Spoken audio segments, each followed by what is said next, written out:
Hi అండి. అక్కా చెల్లెళ్ళు గాజులు వేసుకుందామని మా అక్కోళ్ళ ఇంటికి వచ్చామండి. ఇంక మేము వచ్చేసరికి మా బుజ్జి తల్లి స్నానం చేసి అప్పుడే ఫ్రెష్గా ఉంది. మా చెల్లి వచ్చింది. మా చెల్లి అన్నం తినకుండా వచ్చిందని ఇంకా గబగబా అన్నం పెట్టిస్తే అన్నం తింటుంది. మేము మా పనిలో మేము బిజీగా ఉండి నేను వీడియోస్ అవి తీసుకుంటుంటే మా అక్క మాత్రం ఇక్కడ ఎదరగదిలో చక్కగా హాల్లో అన్నీ రెడీ చేస్తుందండి. నిజంగా చాలా హ్యాపీగా అనిపించింది. మా పిల్లలు, మా అక్కోళ్ళు, మేము అందరం ఒకసారి ఉండేసరికి ఇల్లంతా గందరగోళం అయిపోయింది, సందడి అయిపోయిందండి. అసలు టైం అయితే తెలియలేదు. 8, 9 అయిపోయింది మేము అక్కడి నుంచి వచ్చేసరికి. చాలా అంటే చాలా బాగా జరిగిందండి. మేము ఎప్పుడు ఏ సంవత్సరం కూడా ఇంత బాగా వేసుకోలేదు. ఎందుకంటే అసలు తెలీదు.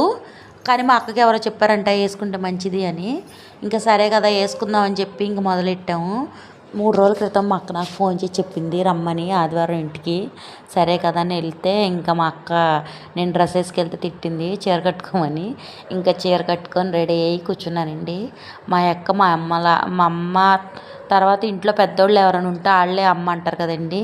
మా అమ్మ మాకు లేదు. కానీ మా అక్క, నేను, మా చెల్లి ముగ్గురం కూడా చాలా హ్యాపీగా ఉంటాం. ఎందుకంటే కొట్టుకుంటాం, తిట్టుకుంటాం, మళ్ళీ ఒకటైపోతాం, మామూలే అది. కానీ ఆడపిల్లలం కాబట్టి కష్టమైన సుఖమైన ఇంకా కలిసి ఉన్నాం. అదే మగపిల్లలు అయితే కలిసి ఉంటారో లేదో నాకైతే తెలీదు. కలిసి ఉండేవాళ్ళు చాలామంది ఉన్నారండి. అలాగని విడిపోయే వాళ్ళు కూడా చాలామంది ఉన్నారు. మా అక్కని, నన్ను, మా చెల్లిని చూస్తుంటే మా అమ్మ ఈ టైంలో కనుక ఉంటే ఎంత సంతోషపడేదో. ఇంట్లో ఎవరు పుట్టినా సరే మా అమ్మాయి పుట్టింది అనుకుంటామండి మేము. మా అమ్మాయి పుట్టినప్పుడు కూడా నేను అలాగే అనుకున్నా.